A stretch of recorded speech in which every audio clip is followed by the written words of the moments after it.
Olá, queridos irmãos e irmãs, famílias amadas por Deus, boa noite. Sejam bem-vindos a mais um programa Viver em Família, onde nós vamos refletir hoje sobre um tema fundamental, importante, sobre a família e nos seus tempos atuais, tempo de modernidade muito mais que pós-avançada. Antes nós vamos fazer a nossa oração, pedindo pela nossa família, pedindo pela sua família. Em nome do Pai, do Filho e do Espírito Santo. Amém. Pai nosso que estais no céu, santificado seja o vosso nome.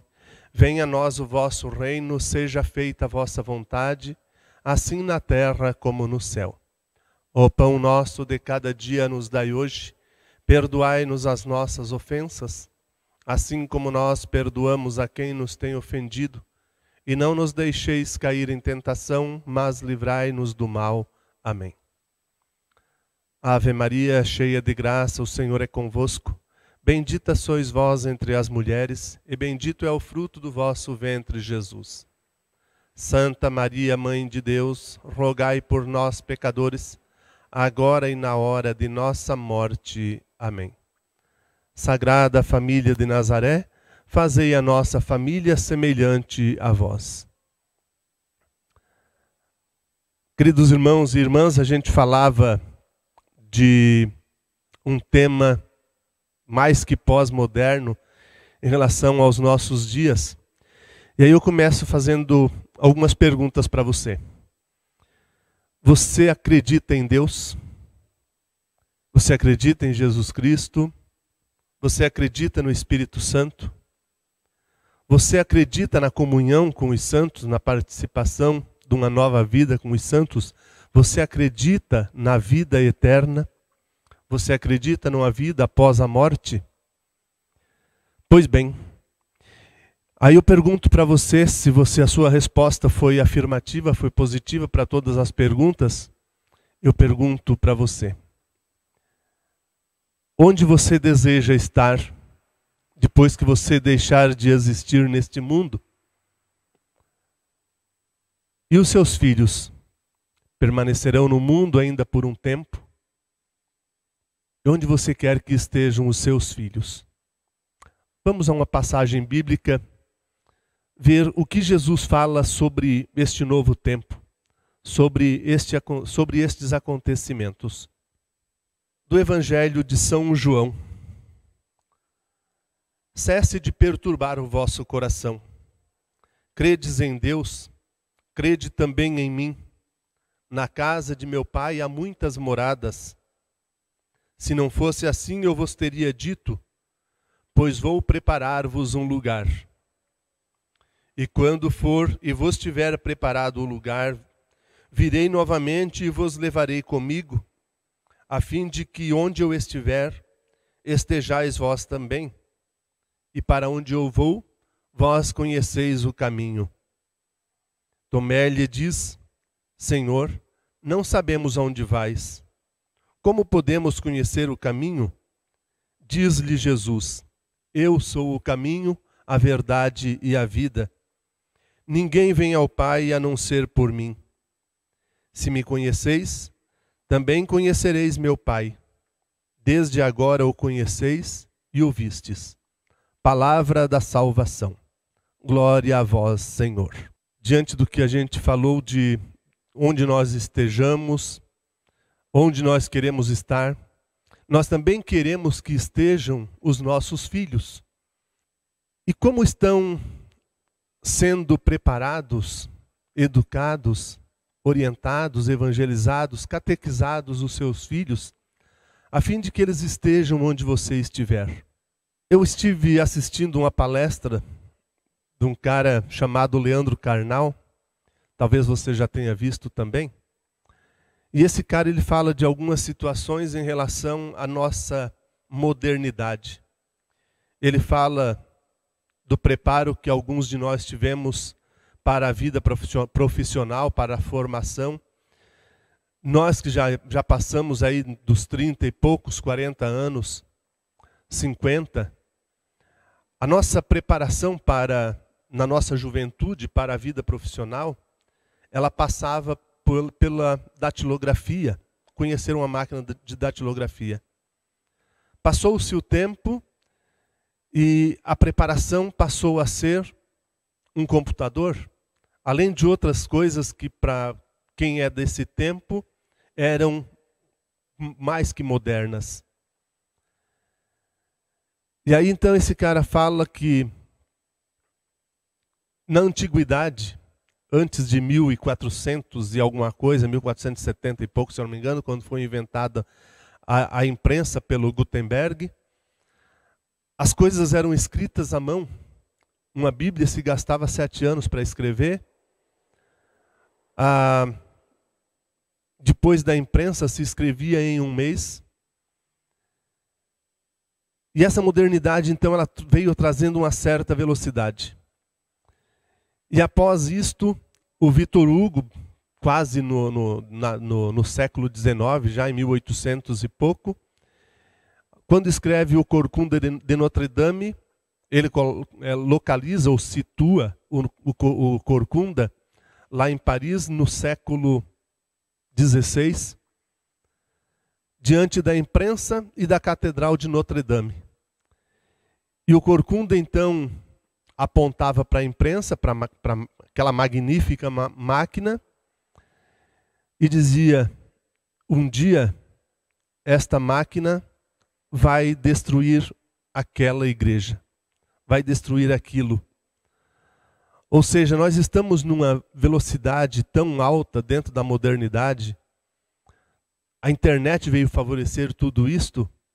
As novas tecnologias vêm favorecendo essa velocidade. A informação, a sede, a ânsia por informação faz que nós tenhamos informações superficiais, sem buscar um aprofundamento, sem buscar uma leitura. A pessoa que copia alguma coisa escrevendo à mão, enquanto ela vai copiando, ela vai refletindo, vai meditando, vai aprofundando. E a maneira como nós nos colocamos hoje, isto vai sendo, vai ficando superficial. Então a gente lê um livro, a gente lê uma notícia, uma informação na internet, nós não lemos tudo, nós procuramos talvez o começo que seja o ponto principal, o mais importante. Isso num jornal, numa revista, existe um pequeno trecho destacado, a fim de que a gente leia, e se aquilo nos chama a atenção, a gente aprofunda a informação que nós temos. Mas o foco nosso, ele deixa de ter uma profundidade, deixa de ter interesse. E com isso nós não vamos aprendendo direito ou com profundidade aquilo que nos é ensinado na nossa vida cristã, na nossa vida de crença, na nossa vida, na nossa prática religiosa. Os nossos filhos estão nesta era, estão nesta condição. Aí eu pergunto para você, como é que você lida com esta situação hoje, diante dos seus filhos, diante dessa velocidade da modernidade? É preciso que nós, certamente este é o meu meio, se é o meio ou o método mais eficiente, eu não sei. Aparentemente tem surtido algum efeito, algum resultado.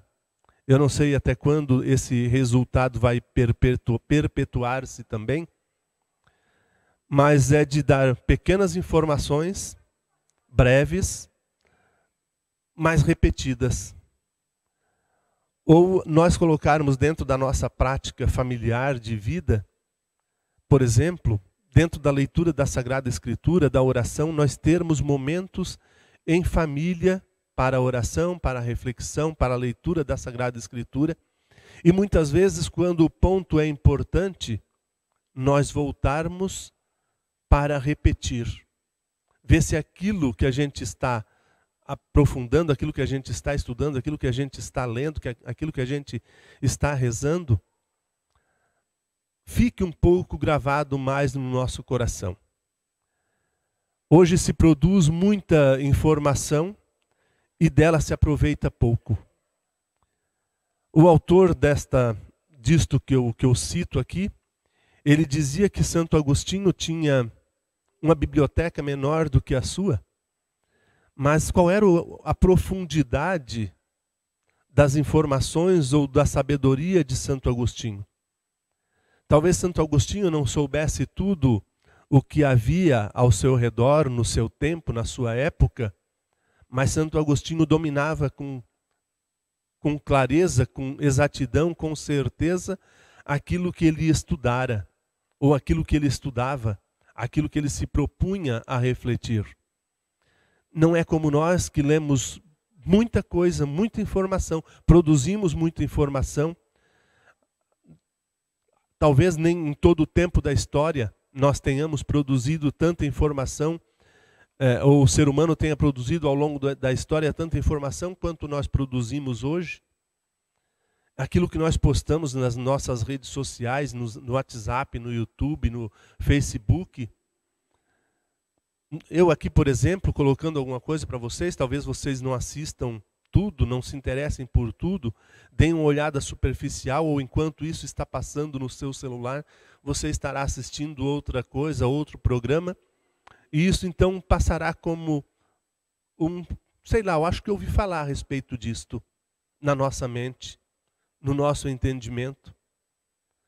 Qual vai ser, então, o método de educação, de orientação que nós vamos dar para os nossos filhos a respeito da nossa religiosidade, da vivência da nossa crença, a fim de que nós tenhamos os nossos filhos juntos de nós, mesmo o nosso deixar de existir aqui. Nós não podemos apostar a nossa vida toda neste planeta, até porque este planeta não é eterno. Os nossos filhos não estarão eternamente ao nosso lado, mesmo que permaneçamos vivos neste planeta. Nós não nos permaneceremos juntos, vivendo esta vida. Então nós precisamos nos preparar para a separação, nós precisamos nos preparar para o que virá depois. O dia depois da manhã, o dia depois do futuro. Tantos temas falados a este respeito.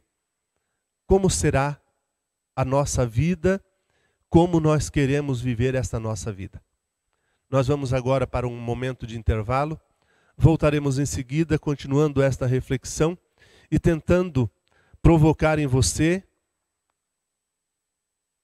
uma resposta para você educar, para você catequizar os seus filhos, a fim de que eles estejam com você onde você estiver, um outro dia após uma outra vida.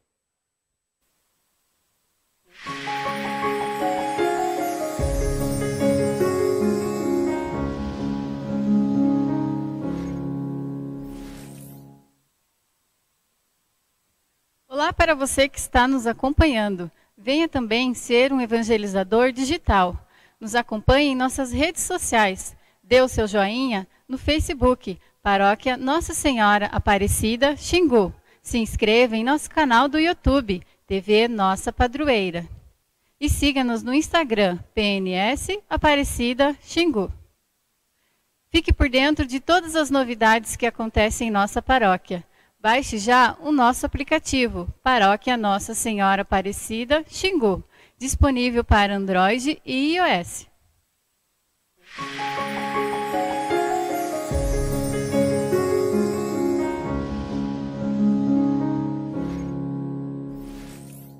Queridos irmãos, queridas irmãs, querida família, voltamos para a nossa reflexão.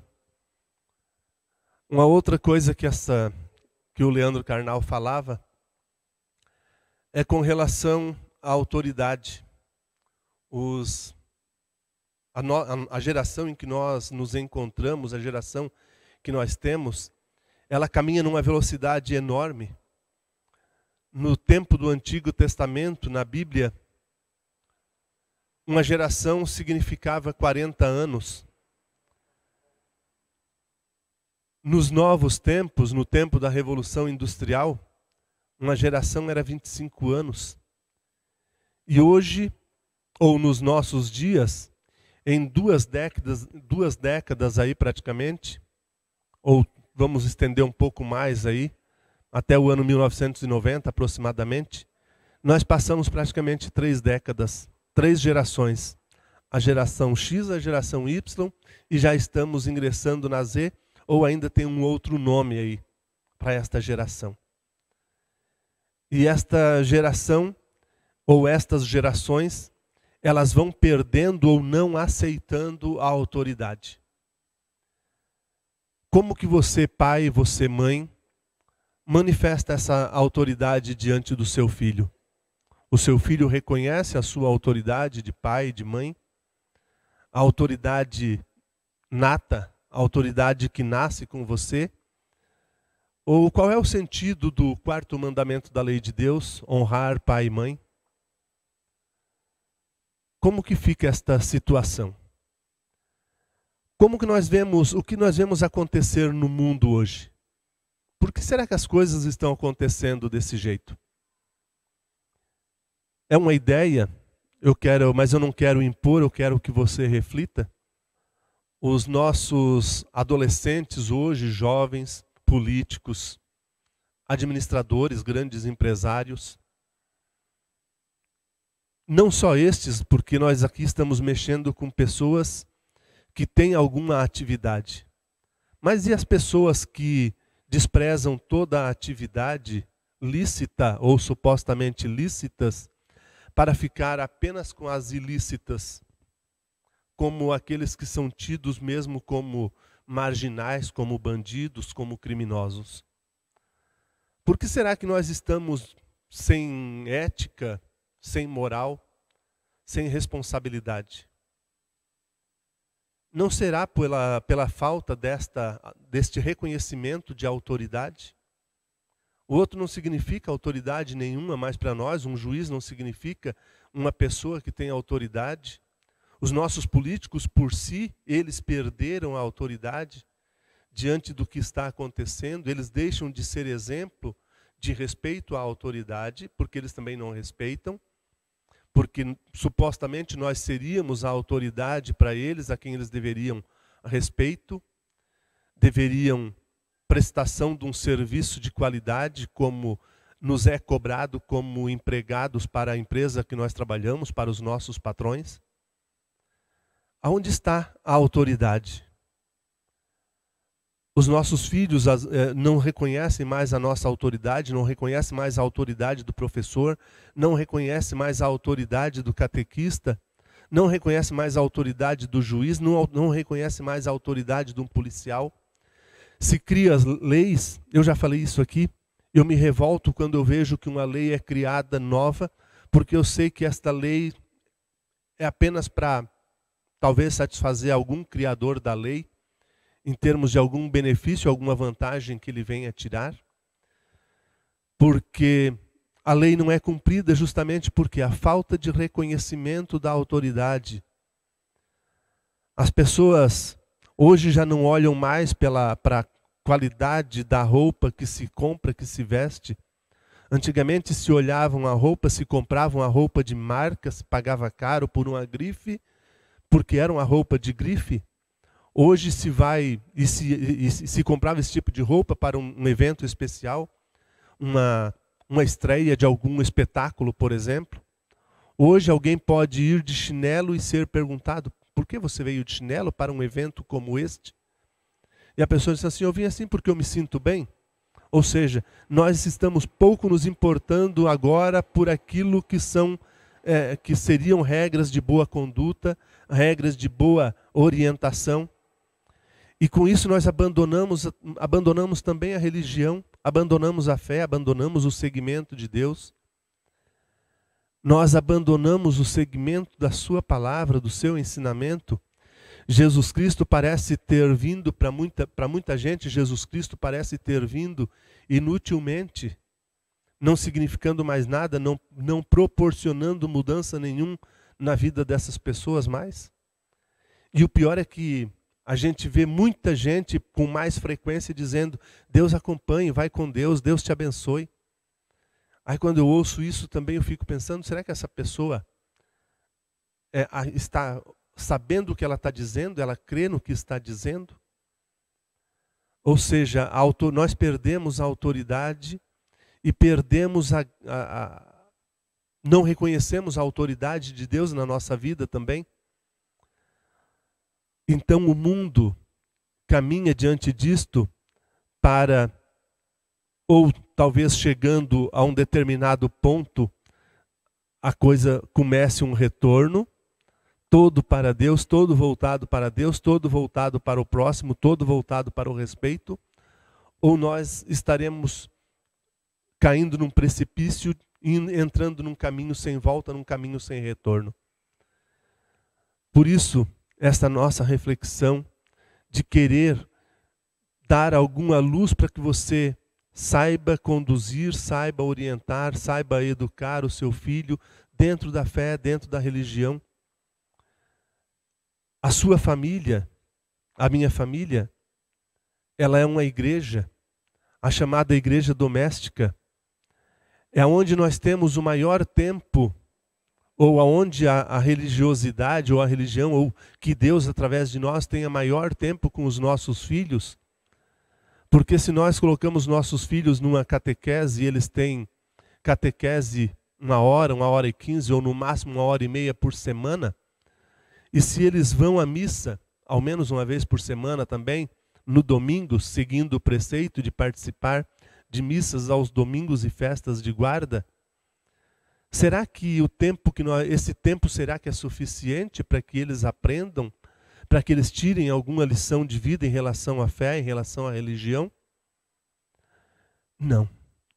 Nós precisamos ser para os nossos filhos, aliás, todo batizado tem o chamado sacerdócio comum dos fiéis, bem como a profecia comum dos fiéis, a realeza e o pastoreio comum dos fiéis, ou seja, dentro da nossa casa, você pai, você mãe, você é responsável pela educação, pela orientação do seu filho, da sua filha, a fim de manter a religiosidade deles, manter a fé, ou despertar a fé, fazer com que aquela fé que você desejou que eles tivessem, ao vocês apresentarem-os para o batismo, possa crescer, possa frutificar, possa produzir abundantes frutos, a fim de que eles não se percam, de que eles não percam o caminho, de que não sejam mais um elemento a derrubar ou desconhecer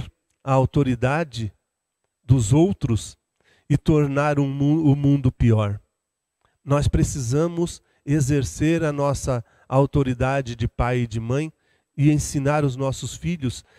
Ninguém vai ensiná-los melhor do que nós, porque aquilo que a gente dizia, talvez isso seja antiquado demais também, diante de tanta informação, diante de tanta atualidade. Mas se dizia que aquilo que não se aprende em casa, a escola do mundo ensina, ou que não se aprende pelo amor, que é a forma que os pais ensinam, se aprende pela dor. Você quer que seu filho, sua filha sofra, aprendendo no mundo aquilo que você deixou de ensinar? Como você, pai e mãe, quer ver a situação do seu filho? Como você, pai e mãe, distantes do filho, vão mostrar um gesto de amor, de carinho com o filho? Às vezes a gente vê pais dizer: não, meu filho tem tudo, eu sempre dei tudo. Ele não precisa de nada mais que eu tivesse que dar. Porque às vezes o pai abandonou a casa, abandonou a esposa, com o filho, com a filha, e achando que o dinheiro que ele dava, a pensão que ele pagava, seria suficiente para suprir a ausência do pai. E eu vi uma cena hoje, o filho dizia para o pai: faltou o meu pai para me levar no estádio de futebol, para ir ao estádio de futebol comigo, bater uma bolinha comigo, brincar comigo em casa, me levar para a escola, assistir as minhas peças de teatro na escola, os meus jogos de bola com os meus colegas de escola. Aonde esteve você, meu pai, nesse tempo? Agora você quer me cobrar ou achar que todo o dinheiro que você me deu foi suficiente para me fazer feliz. Os nossos filhos muitas vezes não querem os bens materiais que nós talvez possamos dar. Nossos filhos querem muito mais. Provavelmente custe mais para nós dar essas coisas para os nossos filhos, esse tempo, do que nós darmos dinheiro. E é isto que nós precisamos dar para os nossos filhos, estarmos mais próximos deles, mais juntos, a fim de que nós não sejamos taxados como ausentes, ou se nós somos imagens e semelhança de Deus, que imagem e semelhança de Deus nós vamos transmitir para os nossos filhos se nós não estivermos juntos deles? Querido irmão, querida irmã, eu quero que você pense sobre isto depois deste programa, reflita e veja que comportamento você vai assumir diante do seu filho, diante da sua filha, diante da sua família. Que mundo você quer para você?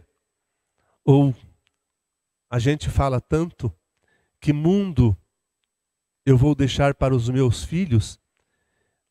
Mas a gente também pergunta, que filhos eu vou deixar para o mundo? Obrigado pela sua atenção. Que este programa possa ajudar você a refletir, a criar um mundo melhor para o seu filho, um filho melhor para o mundo. Senão não compensa mais você querer deixar filhos no mundo, diante daquilo que o mundo pode oferecer, se nós não formos a diferença neste mundo pela nossa orientação, pela nossa educação, pela nossa fé. Seja você também um evangelizador, compartilhe este programa, esta reflexão com seus amigos, com seus filhos, seus vizinhos, seus amigos de Facebook, compartilhe no YouTube, dê um joinha aí na nossa página, na página curta, a página Paróquia Nossa Senhora Aparecida, e volte conosco no próximo programa. O Senhor esteja convosco, Ele está no meio de nós. Abençoe-vos o Deus Todo-Poderoso, Pai, o Filho e Espírito Santo. Amém. Boa noite.